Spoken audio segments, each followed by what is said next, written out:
राधे राधे सभी को। एकादशी की ढेर सारी शुभकामनाएं। आज है अमला एकादशी जो कि मैं रखी हूँ और आप सभी भी रखे होंगे। इस व्रत को करने से बहुत ही पुण्य की प्राप्ति होती है, सब पाप नष्ट हो जाते हैं और विशेष फल इसमें आंवला चढ़ता है जो कि मैं चढ़ाई हूँ। और अभी जो मौसमी फल है वो भी भोग आरती अभी बाकी है और अभी कथा शुरू होने वाली है। आप सभी भी इस कथा का आनंद लें और पूरी कथा सुने, बीच में नहीं छोड़नी चाहिए, पूरी कथा सुननी चाहिए। तो सभी जयकारा लगाते हुए लाडली सरकार की जय, माधव भगवान की जय और लड्डू बाबू की जय। तो कथा शुरू होती है। आज है फागुन मास के शुक्ल पक्ष की अमलिका एकादशी। युधिष्ठिर ने भगवान श्री कृष्ण से कहा, श्री कृष्ण, मुझे फागुन मास के शुक्ल पक्ष की एकादशी का नाम और महात्म्य बताने की कृपा कीजिए। भगवान श्री कृष्ण बोले, महाभाग धर्मनंदन, फागुन मास के शुक्ल पक्ष की एकादशी का नाम अमलिका एकादशी है। इस पवित्र व्रत विष्णु लोक की प्राप्ति कराने वाला है। राजा माधंता ने भी महात्मा वशिष्ठ जी से इसी प्रकार प्रश्न पूछा था, जिसके जवाब में वशिष्ठ जी ने कहा था, महाभाग, भगवान विष्णु के थूकने पर उनके मुख से चंद्रमा के समान कांतिमान एक बिंदु प्रकट होकर पृथ्वी पर गिरा। उसी से आंवले का महान वृक्ष उत्पन्न हुआ जो सभी वृक्षों का अधिभूत कहलाता है।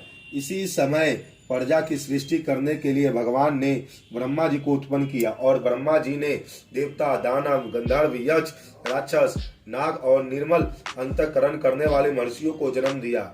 उनसे में से देवता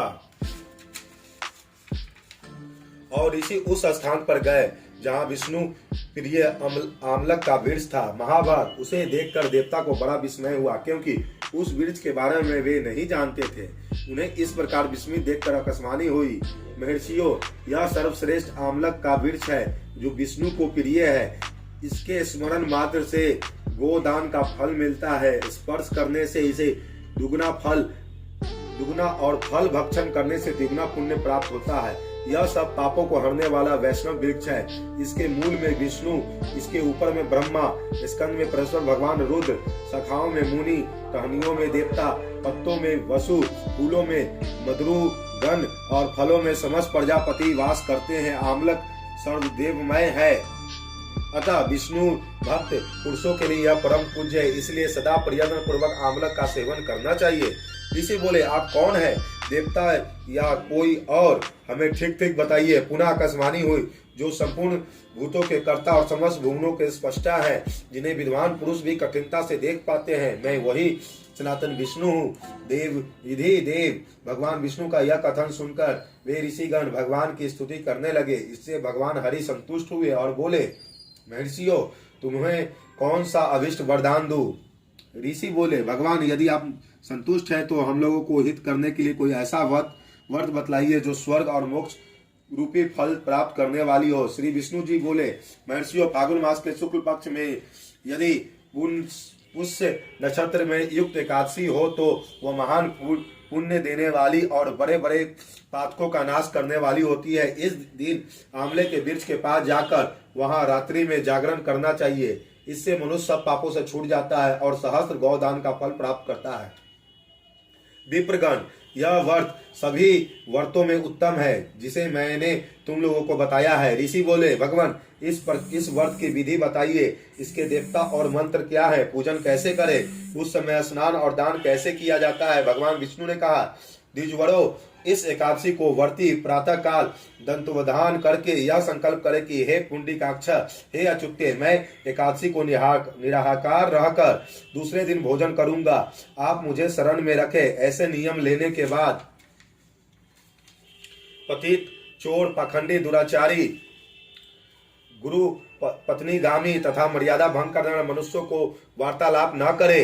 अपने मन को वश में रखते हुए नदी, पोखर, कुएं पर अथवा घर में ही स्नान करे। स्नान से पहले शरीर में मिट्टी लगाए। मृतिका लगाने से का मंत्र, अश्वक्रांते, रथाक्रांते, विष्णु क्रांते, वसुधरे, मृतिके हर में पापम जन्म कोडानम समर्पणम, अर्थात वसुधरे, तुम्हारे ऊपर अश्व और रथ चला रहा है, चला करते हैं। और 52 अवतार के समय भगवान विष्णु ने भी तुम्हें अपने पैरों से नापा था। मृतके, मैं करोड़ों जन्मों में जो पाप किए हैं, मेरे उन सब पापों को हर लो। स्नान का मंत्र।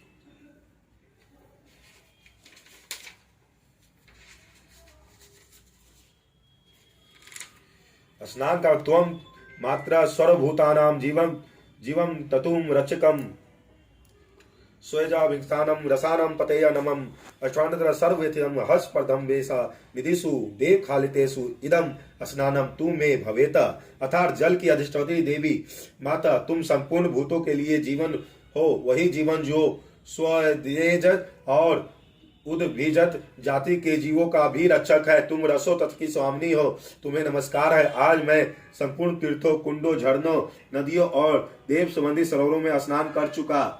मेरा यह स्नान उक्त सभी स्नानों का फल देने वाला है।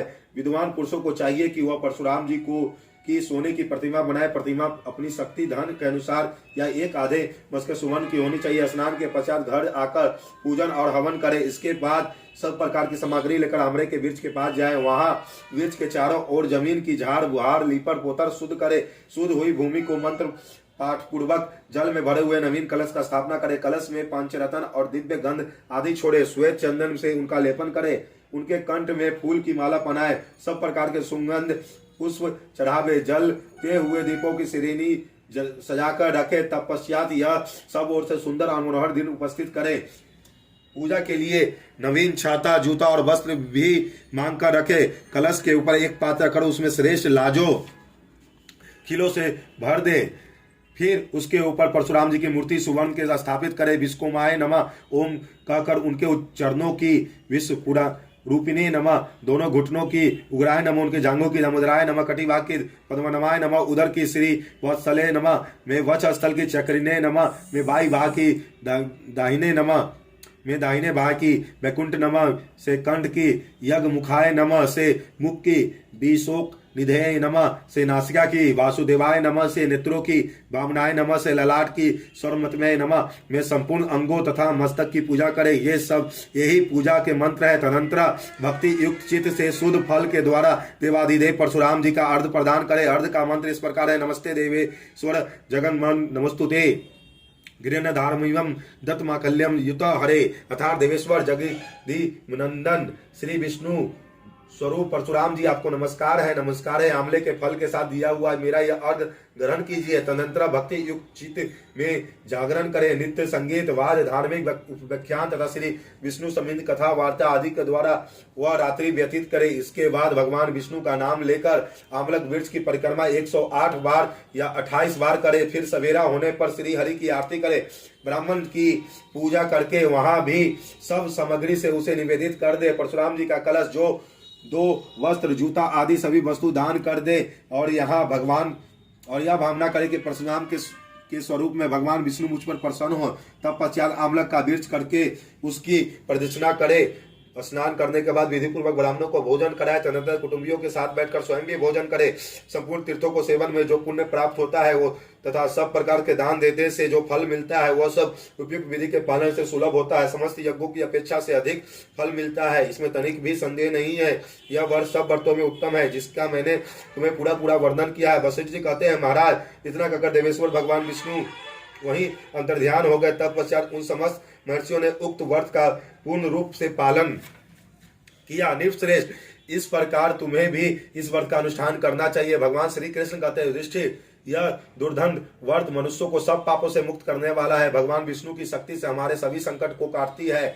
यह मनुष्य की ही नहीं देवों की भी रक्षा के लिए पूर्णतः समर्थ है। इसी शक्ति के बल से भगवान विष्णु ने मधुकैटभ नामक दैत्य का संहार किया था। इसी शक्ति से उत्पन्न एकादशी नाम बनकर मूढ़ नामक दैत्य का वध करके देवों को सुखी किया था। लेकिन एक बार अम्बिका एकादशी का व्रत करने वाले बहेलियों को जन्म जन्मांतर के विष्णु की भगवान की कृपा प्राप्त हो रही है।